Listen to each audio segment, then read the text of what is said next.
চোখ রাখবো আবহাওয়ার খবরের দিকে। পুজোর মুখে কাটতে চাইছে না দুর্যোগ, ধেয়ে আসছে গভীর নিম্নচাপ। হাওয়া দপ্তরের পূর্বাভাস, বঙ্গোপসাগরে ফের নিম্নচাপ দানা বাঁধবে।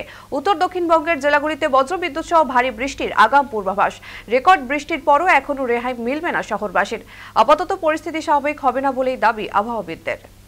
উত্তর পূর্ব বঙ্গোপসাগর অঞ্চলে তো সেটা ক্রমশ সরে আসবে আমাদের উত্তর পশ্চিম এবং সংলগ্ন পশ্চিম মধ্য বঙ্গোপসাগর অঞ্চলে এবং দক্ষিণ উড়িষ্যা সংলগ্ন অন্ধ্রপ্রদেশ কোস্ট দিকে যাবে। তার জন্য এটা একটু আমাদের থেকে দূরে হলেও কিন্তু এটা যেহেতু গভীর নিম্নচাপে পরিণত হবে, তার প্রভাব মৎস্যজীবীদের উপর থাকবেই। তাছাড়া আমাদের তেও ময়েশ্চার কিছুটা থাকবে, তার জন্য বৃষ্টিপাত হবে।